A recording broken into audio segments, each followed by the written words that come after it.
and you nailed down that place. And my God, did he nail down that place against the quadruple winners on Friday night. Well, we're getting some breaking news in the chat that Danny McGuire has left the Castleford Tigers. Wow. Now, here we go. Yeah, Danny McGuire departs Castleford. Following a board meeting today, Castleford Tigers can confirm the departure of Danny McGuire. It's been a challenge. Jepson been a challenging season, but in particular, the resultant performances in last week's game against Huddersfield were hugely disappointing for me and everybody involved with the club. The board felt that a change of direction was therefore needed. We did say that we were surprised he got the job. I had intel in terms of his management and coaching style that has actually come to the fore in his press conferences. In terms of he's very unforgiving. I said earlier in the season that he might have thought that he was actually coaching Leeds Rhinos, not Castleford Tigers, the way he was reacting to some of their losses. And I also said on Final Whistle, and I think I might have mentioned it on Captain and the Sheds, that I thought his language after the game was crazy. Talking about accusing racks and falling in love with themselves again. And he looked, and as I said, you're 17 rounds into a Super League. And if by that point you're still questioning what's going wrong, you're on a hiding to nothing. I have to say, surprised in terms of, was I expecting that this week? No. Was I expecting Danny's tenure at Castleford to be a short one? Yes. Yeah, I was. One of my things I was going to bring up on Weekly with regards to Castleford is obviously it's probably the worst game Danny McGuire could have had in terms of expecting to beat Salford, isn't it? Is that right? Yeah. So they got, and if they lose that one, then I would be saying, are they going to sack him now? Because that would be the final nail in the coffin. So I'm not too surprised by this, but it's one of those. It is still a shock, isn't it? Because we weren't expecting it to come tonight, kind of thing. I thought this would come next week if they'd have lost to Salford, but yeah, it'd be interesting. I know Simo saying Chester in charge till the end of the season, so that's another interesting one. Well, again, here's one for you. We watched. I'm sure you watched it. If you've not, you need to. The Ian Blease bench podcast. Yeah. With Jenna and John Wilkin. And he talked about the fact that he made his mind up pretty quickly over Rowan Smith. You do think, has Chris Chester done exactly the same here at Castleford? He's gone in.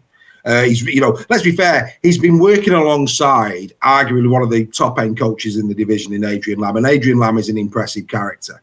Very astute, very calm, very motivational, just by his mere presence. I think Danny McGuire appears from the outside looking in to not have some of those qualities. He has, like I say, some of his post matches and press, not just straight after the game, but also in the press conference room. I've mentioned it a few times this season where his language has been very much, it's you, it's not me. That never works, does it, in rugby league? No. And he's been a great assistant coach, phenomenal player, obviously. But you've got to say, was it too soon for him to get a head coach's position? And it's a tough gig at Cass at the moment. Let's not, beat around the bush here. Even when Lingard was there, they had some, he was building it back up again and it was slowly getting there, but they were nowhere near a complete thing. So as a rookie coach to go into that, a rookie head coach to go into that was always going to be a tough ask for Danny. Has he helped himself? Was he ready for it? Those kind of questions. It's very easy now to say with hindsight after he's just been sacked. They're probably not, but yeah, it's sad any coach getting sacked unless it's Did it say it was mutual or was it just they've got rid of him? It reads that it says meets today can confirm departure, challenging season. The board felt so. It's coming across that it's very much the board. And like I say, I think Chris Chester here massive part in this. I think he's gone in. And like I say, it's mad though, isn't it? Because the week before they very nearly beat Wigan. It's mad, isn't it? How sport slips and slides. But no, I'm not surprised by this. I'm really not. I think for me it was a poison chalice. We didn't understand why Lingard wasn't given this season. We said that at the start, especially with his pedigree. Yes, he navigated them I felt pretty well the year before, under pretty hard circumstances. He'd done his apprenticeship and done it well in the championship. And I felt that would have been a better way forward at the time for Cass. I mean, Danny's a legend of the sport, don't get me wrong. But, yeah, I think as a head coach, maybe that's it. Maybe. We've seen this. Yeah, where I'm worried here, Dave, and I know Simo's probably going to give me so much grief for this, now what I'm about to say, but I'm questioning the Cass board here in terms of Jepson coming in, and it's in terms of giving people time and that kind of thing. So they've got rid of Lingard now after not even a full season. I don't think Lingard did he? He came in. But I think the thing that we've got to bear. Go back to what I just said about Chris Chester. If you're going to bring Chris Chester in to oversee rugby league operations, that for me is the killer. I think if Chris Chester, again, this might be controversial. Chris Chester doesn't go to Castleford until the end of the season. Maybe Danny doesn't go today. I think this could be very much Ian Blease Mark II, that he's gone into Castleford. He's seen Danny, his management style. And again, the press conferences and the other thing as well, Steph, the rugby league's a very, very small community. He's also not making many friends at the Rugby Football League. He came out and had a go at referees. Then he questioned IMG in the pre-match this week. So not only is he, having troubles with post-match press cons and pre-match in terms of the game, he's also been taking shots at the hierarchy, which you've got to be careful. And again, as a brand, the Cass fans backed him on that, though. Yeah, but it's the board. There's one thing the fans do. I backed him on it, but the board. You have to maintain as a professional sport some sort of respect to the governing body. We as fans, we shoot and we're allowed to. We pay our money. But but when you're in those circles as a board of directors, as club chairman and sporting directors, etc., you've got to have a degree of respect and professionalism that doesn't overshoot it. And like I say, the fact that he's been going to those places as well probably has hindered him a little bit. I'm not surprised. I'm surprised it's happened now. Like you, had he lost to Salford, I wouldn't have been surprised at all. Yeah. But am I surprised he hasn't seen the season out? I'm afraid to say I'm not. Yeah, and I'm really interested with the Chris Chester thing, because my understanding is Chris doesn't want to be a head coach.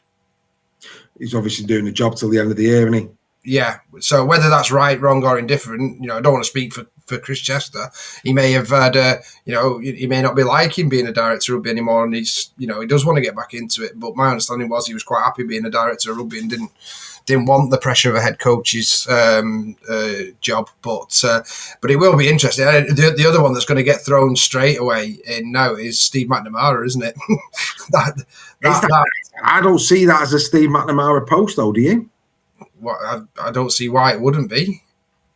No, I think Steve would probably see himself as more middle. I mean, I think, look at Darryl Powell at Wakefield. Yeah, I get that, but I think the Brad Arthur one's the one. I think that if that goes, excuse me, if that goes Pete Tong, then maybe it's he might consider it. But then there's also I don't know. It's who takes over from Sam Burgess at the end of next season. And if Warrington don't make the playoffs and Warrington get off to a bad start next season, then what happens then? But anyway, it's all ifs and buts, isn't it? Danny McGuire's gone. Interesting. One thing's for certain, where Matty Teams was getting a bit giddy over the weekend, what we know is that teams tend to have a little bit of a lift when a new face comes in.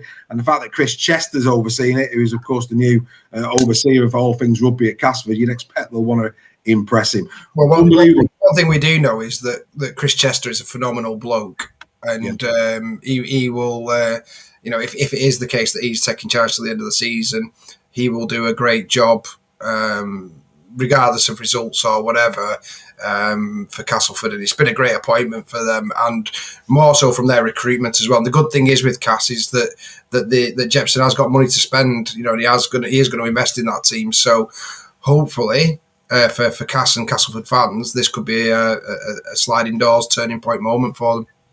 Well, that landed right on our lap as this round unpacked. Hopefully the guys who are watching us live have fully enjoyed us debating that one. Danny's gone. In comes Mr. Chester. Right.